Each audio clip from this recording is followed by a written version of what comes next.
미국 주식도 상승, 하락, 방향 투자하세요. 미국 주식 옵션 수수료, 계약당 1달러, 실시간 시세 최대 6개월 무료, 거래 시 300만 원 혜택까지. 자세한 사항은 이벤트 내용을 확인하세요. 미국 주식 옵션 거래도 역시 키움증권. 지금 바로 신청하세요. 일단 4주 연속 오르지만 네. 그 총 그 상승률이 10%가 넘어가는 조건, 음, 10%가 넘어가고 매주 1% 이상 올라야 돼요. 아, 매주 1%씩? 네, 네, 네, 네. 그래서 그 기간이 보시면은 1950년 이후로 11번, 음, 11번 있었고 그게 발생했을 때 장기적으로 뭐 단장기, 뭐 단기, 중기, 이것도 뭐 12개월을 장기라고 말하긴 그렇지만 그렇죠. 어쨌든 짧은 기간이든 뭐든 수익률이 마이너스 나는 구간은 없었다. 평균. 어, 중간값도 마찬가지죠. 그래서 1년으로는 뭐 한 또 16.3, 17.8 이렇게 어, 올라가는 모습이었기 때문에 그 확률이 80%였다. 어, 네, 뭐, 그 6개월은 90%. 그러니까 어유, 3개월에서 6개월은 그 확률이 꽤 높죠, 그죠? 그러네요. 예, 10번 중 9번이니까. 음, 예, 그렇게 해서 그만큼 뭐 패턴상은 되게 좋은 시그널이다. 라고 어, 보면 됩니다.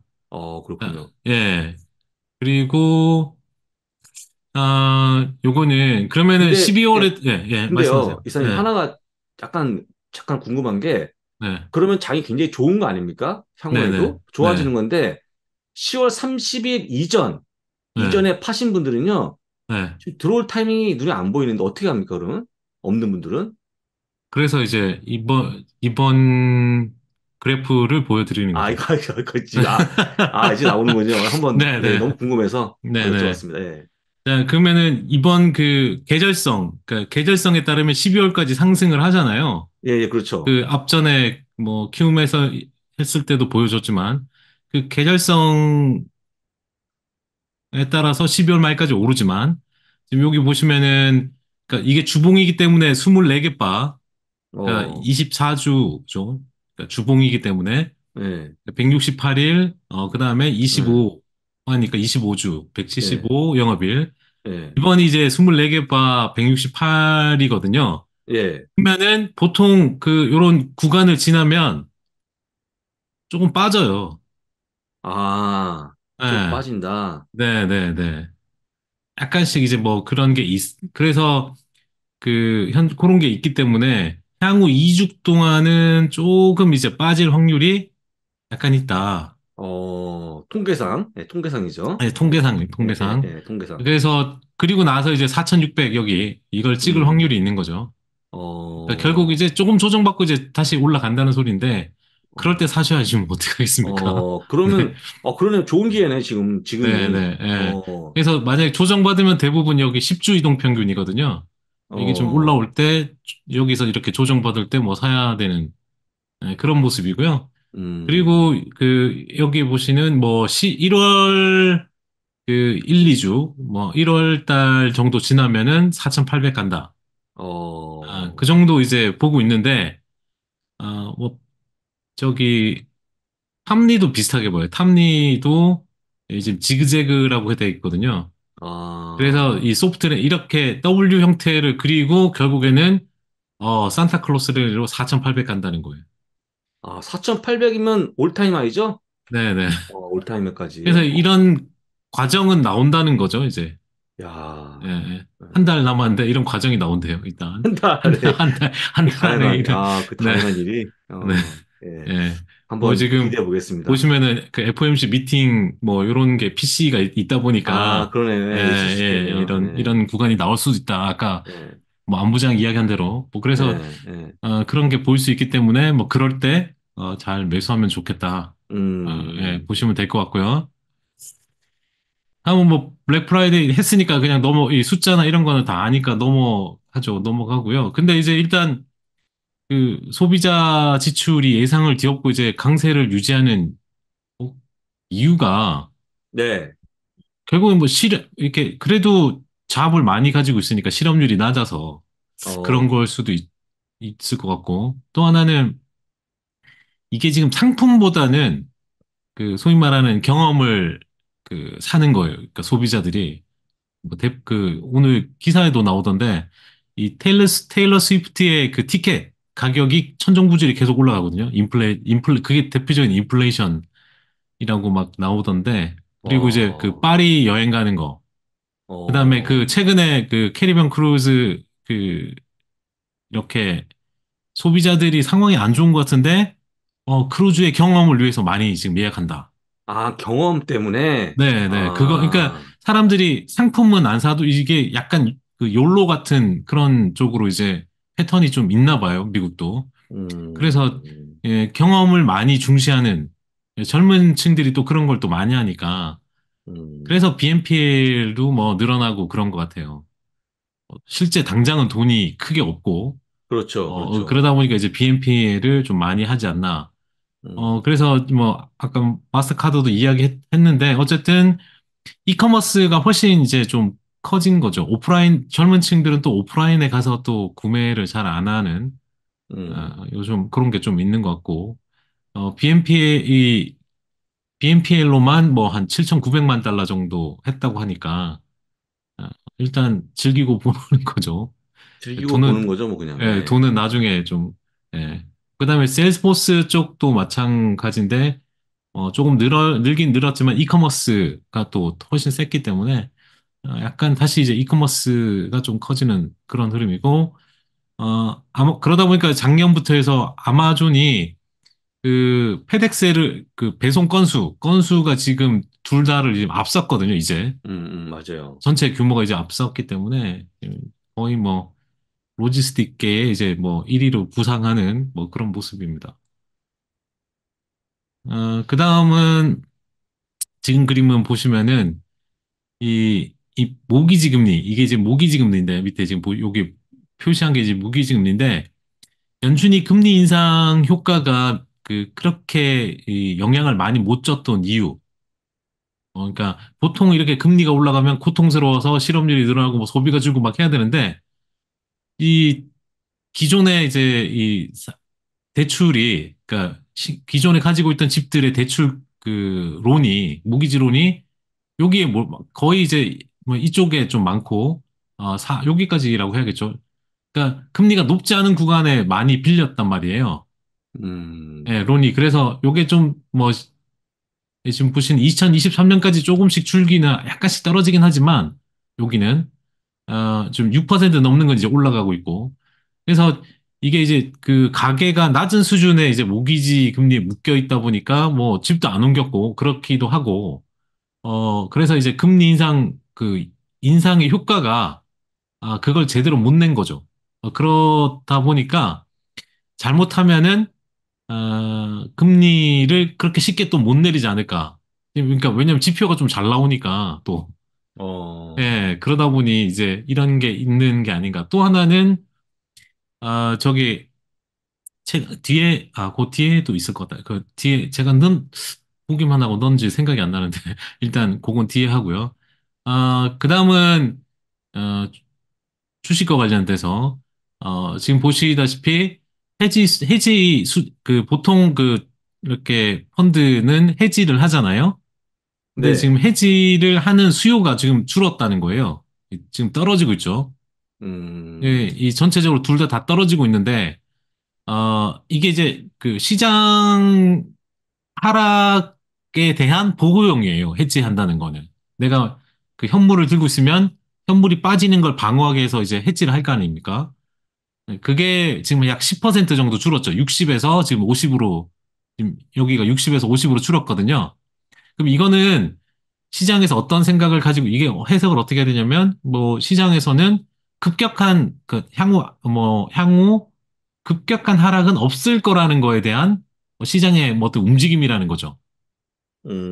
예. 음, 그러니까 만약에 시장이 막 빠질 것 같으면은 그래도 이게 이게 이렇게 급격하게 빠지지 않을 텐데 최근에 급격한 하락 가능성에 대해서는 덜 우려하는 거고 그 밑에 그림은 뭐냐면 이게 지금 극단적인 상황 그러니까 극단적인 이벤트가 있을 경우 그러면 보통 시장이 20, 30%씩 막 크게 빠지잖아요. 극단적인 이벤트가 그렇죠, 그렇죠. 발생하면 예, 예. 그런 거에 대한 테일 리스크 그러니까 그런 이제 꼬리 위험이 이제 꼬리가 몸통을 흔드는 그런 위험은 극단적으로 이제 더 없을 거라는 거예요, 지금. 뭐 경기 침체가 온다든지 이런 것들이죠? 그러니까 그거보다 더 좀 더 심한 더 경우겠죠. 심한 거? 네, 네. 그러니까 이제 그런 게 어, 있을 때 보통 해야 되는데 이것도 많이 지금 올라오지 않는 거죠. 그래서 리스크를 해지할 만큼의 어떤 리스크가 크지 않은 그런 게 좀 반영이 많이 되어 있다.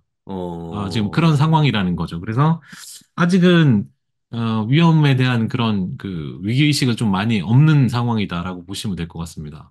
어, 예, 그렇게 보면 되고, 반면에 그 스마트머니는 지금 보시면은, 지수가 올라오는데 팔았어요. 돈이 빠져나갔거든요. 어, 네, 그래서 이런 그 최근 랠리에 대해서, 보통은 보시면은 방향성이 같아요. 그렇죠. 과거에 이제 그 방향성이 이렇게 길게 보면 이렇게 같고 방향성이 같은데 이번 단기 랠리는 어, 추세라고 생각을 안 하는 걸 수도 있고 그래서 음, 이건 좀 이 신호가 어떤 의미인지는 좀 더 지켜봐야 하긴 합니다. 그래서 음, 일단 급하게 올라오다 보니까 뭐 정리했을 수도 있고 최근에 그 뭐 보면은 단기적으로 올라오면 좀 정리하는 사람들도 많이 보이긴 하더라고요. 좀 짧게. 그래서 그런 흐름이 지금 나왔다. 그래서 이 지수가 추세적으로 계속 이렇게 올라갈 거냐, 좀 조정받고 갈 거냐, 약간 조정받고 갈 수도 있지 않을까, 뭐 할 수도 음, 있다는 거고요. 그다음 이 그림은 뭐냐면 그 요즘 디폴트 사이클이 시작되었다.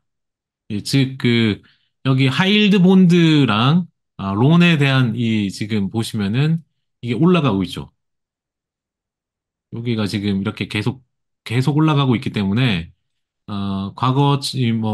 이 수준까지는 아직은 뭐 여유가 있지만, 이제 올라가고 있는 상황이죠. 그래서, 계속 그 대출에 대한 부도나 뭐 하이힐드의 부도율이 지금 올라가고 있기 때문에, 지금 어떻게 보면, 현재 그 하이힐드 본드 레벨의 기업의 총 고용이 1,100만 개고, 그다음에 레버리지 대출을 이렇게 론 쪽은 800만 개니까 한 1,900만 개 일자리가 잘못하면 이제 사라질 수도 있는 거죠.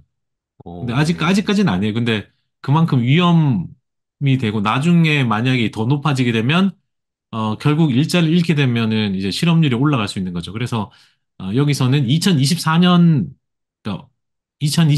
뭐 하반으로 갈수록 아마 이 상태로 이런 추세가 이렇게 이어지면 2024년 하반기에 되면 일자리를 잃고 실업률이 올라갈 수 있다. 이렇게 보는 거죠. 음, 음. 그렇게 보고 있고 오늘 또 내일 저희가 뭐 옵션 이야기를 하잖아요. 옵션. 네, 예, 옵션 이야기를 맞아요. 하는데 최근 미국 거래소들이 그 새로운 옵션 리스트를 내놨어요. 그게 새로운 뭐냐면, 옵션이요? 예, 그게 뭐냐면, 이 제로데이 옵션을 지금 금도 하고, 유가도 하고, 채권도 하는, 어, 이 제로데이 옵션은 막, 그날, 만기날, 바로 그때 거래하는 그 제로데이 트레이딩이잖아요. 그래서 예, 극단적으로 그 하루에 단기적으로 움직임에 베팅하는 건데, 이거를 지금 이런 계약 선물 쪽에, 이런 어, 쪽에도 지금 내놨다는 거죠. 그래서 이 카지노라고 거의 뭐 카지노네, 카지노. 도박처럼 지금 되어 있는 게 아닌가. 이게 지금 이게 처음에는 투기성 개인 트레이더가 주도해서 이쪽에 많이 갔는데, 지금 이게 이런 그걸 내놓는다는 거는 이게 뭐랄까요? 좀 확산되는 거잖아요. 나스닥 전체 이게 음, 지금 나스닥의 제로데이 옵션이 붐이 불고 있는데, 이런 다른 쪽으로 확산되기 때문에 약간 장기적으로 이렇게 이런 추세가 이어지는 게 아니냐. 약간 투기성이 음, 좀 짙은 그런 게 좀, 그래서, 뭐 실적 발표할 때 움직임이나 이런 게 주가가 변동성이 더 있을 수도 있겠죠. 어, 그렇겠네요. 네, 그런 것도 있을 수 있기 때문에 보면 될 것 같고요. 그 다음은 ETF하고 이제 개별 종목 이야기인데, 어, 이게 뭐냐면은 생각해 볼 문제, 이건 답은 없는 것 같고, 올해 이제 투자자들의 어떤 큰 이게 생각에 이제 어떤 미스를 한 게 이제 실제 이건지 한번 보자는 거죠. 그러니까 이게 금리 인상을 급격하게 했는데, 보통 금리 인상을 급격하게 하면 주식 성과가 안 좋을 거라고 생각하잖아요. 네. 네, 근데, S&P 500이 이제 올랐어요. 18% 가까이 이제 급등을 했죠. 음, 근데 이게, 그러면은 이게 오산이냐? 일부는 맞고 일부는 또, 그, 틀린 거죠. 그러니까 소위 말하는 이 금리의 영향을 받은 거는 모든 게 아니고 일부만 받았는데 그 일부가 이제 여기 보시는 7개를 제한 이 종목들이 특히 이제 소형주들이 영향을 받고 소위 말하는 이 매그 세븐은 영향을 안 받은 거죠. 이 음, PR도 지금 보시면 여기 PR이 그다음에 이 실질 이자율의 이제 인버전 거꾸로 이제 환산한 거니까 이게 이제 원래는 올라가는 건데 이제 방향이 이제 얘가 반대로 올라가는 거죠. 반대니까 올라갔는데 얘가 떨어져야 되는데 안 떨어진 거예요. PR은. 음, 근데 그 원인이 결국에는 이제 여기가 제일 영향력이 많이 미쳤겠죠. 전체 S&P 500의 그 시가총액이 보시면은 거의 39조 7천억 달러인데 7개 종목의 그 시가총액이 11조 거의 12조죠, 그죠? 네, 그렇죠. 어마어마하게 지금 많이 늘어났어요. 나머지가 이제 아들 493개인데 이런 흐름인데 그러면은 이게 지금 이렇게 어떻게 벌어지는 모습들이 특히 보시면은 왜 이렇게 벌어졌냐? 결국 그 금리가 올라가니까 뭐가 올라갔습니까? MMF 금리가 올라갔잖아요. 그렇죠. 예, MMF 금리가 올라가고 돈이 이쪽으로 가버렸어요. 그러니까 자금 유출이 있었다는 거죠. 그러니까 음, 이쪽 기업들보다 MMF로 자금 유출이 갔다. 그래서 이제 2년 연속으로 현금을 이기지 못한 거예요. 수익률 면에서. 그러다 보니까 대거 이제 자금이 빠져나가는 그런 모습을 보였는데, 즉, 이런 스몰캡 ETF나 러셀 2000이나 이런 그거 대신에 MMF에 투자하는 게 그냥 효과가 더 있었다는 거예요. 그러다 보니까 더 안 되는 거죠, 지금. 안 됐던 거다. 이렇게 보면 되는 거죠. 그래서 향후에도 그러면 최근에 ETF로 자금이 미국이 많이 몰렸었는데, 이런 그 작은 테마형이나 뭐 이런 거에는 좀 어떻게 될까? 그렇게 보면 이 ETF를 사는 거, 그러니까 매수하는 거하고, 스탁 피킹, 그러니까 주식을 고르는 거하고, 23년에는 주식을 고르는 게 잘 골랐으면 수익이 훨씬 나았죠. 특히 이제 이 AI 주식, 그렇죠. AI의 테마에 속하는 이걸 골랐으면은 뭐 못해도 이것만 골라도 훨씬 낫지 않습니까? 그렇죠. 그렇죠. 그러니까 7개 종목이 올해 2배 상승했는데 초소형주는 마이너스 7%였거든요. 그리고 와, 이 지수를 구성하는 이제 특히 이제 NDX QQQ 같은 경우는 7개가 62%를 차지하고 수익률에 비슷하죠. 거의 똑같이 차지했거든요. 음, 이러다 보니까 이제 이 상황이 좀 더 이어지는 게 아니냐. 어, 이런 그러니까 상황이 더 ETF 이어진다고요? 이럴 가능성이 좀 더 이제 있는 거죠. 야, 이 어, 상황을 바꿀 만한 어떤 그 외부 요인이 좀 더 있어야겠죠. 그러니까 어, 싸다고 이제 갈 거냐. 그러려면은 MMF부터 일단 앞서야 되잖아요. IMF가 지금 한 4, 5% 되죠? 예, 5% 넘어. 5%, 거의 이제 수익률이 넘어가면서, 2년, 예, 예. 그러니까 그러다 보니까 이제 그거를 넘어서는 그게 나오려면은 금리가 막 확 빠지거나 뭔가 안 좋아, 이렇게 상황이 있어야 되는데 아직은 그 상황이 나오기가 쉽지 않은 거니까. 그러니까 음, 많이 빠져서 데드 바운스는 나올 수 있지만, 예, 추세적으로 이제 오를까, 뭐, 이런 그거는 있는 거죠. 그래서 아, 내년에도 아마, 이런 지수 ETF를 사는 것보다는 주식을 잘 사야 되는 게 아닌가 하는 생각도 이제 음, 여전히 이어지는 게 아닌가 야, 싶습니다. 주식 잘 사는 게 쉽지 않은데요. 그쵸. 이사님. 예. 예. 그만큼 어렵죠. 그리고 또 많이 올랐기 때문에 이제, 예. 좀 막 싸게 사고 그런 게 없잖아요. 잘 안, 눈에 안 그렇죠. 띄는데. 그렇죠. 근데 그렇다고 이제 뭐, ETF도 결국에는 이쪽이 들어가지 않은 ETF는 또 힘을 못 쓰니까. 음, 예. 그래서 그럴 바엔 그냥 종목을 사는 게 더 훨씬 낫지 않나. 음, 라는 거죠. 네. 그렇게 보면 되고, 만약에 이제, 그러면은 밸류에이션상, 많이 빠진 거 중에서, 그러니까 S&P 500 중에 섹터별로 보면은, 에너지가 상당히 많이 지금 밸류에이션이, 그러니까 이 수준에 있어야 되는, 평균적으로. 여기에 있거든요. 네. 예, 그렇기 때문에, 상대적으로 워낙 낮으니까, 만약 정말 저평가되고 장기적으로 그래도 그러니까 원래 원복, 그러니까 돌아가는 그런 경향 빠지면 다시 그런 거를 노린다면 그런 건 좀 보이긴 하거든요. 그러면은 올라올 수는 있겠죠. 근데 리얼 이스테이트는 이건 좀 그래서 그냥 에너지 정도만 에너지 그러니까 정도만? 밸류에이션이 너무 이제 평균적으로 낮으니까 그렇게 볼 수도 있다라고 보시면 되고요. 다음은 이제 마지막 주택 시장인데 최근에 그 집을 사는데 모기지를 안 끼고 사는 사람이 40%래요. 모기지 없이 네, 산다고요, 집을? 현금 박치기. 그러니까 부자가 사는 거죠, 어우, 부자가. 어, 그러니까 더 이상 이제 그 미국에서 돈 없으면 집을 못 사는 거죠. 왜냐면 모기지가 너무 비싸니까.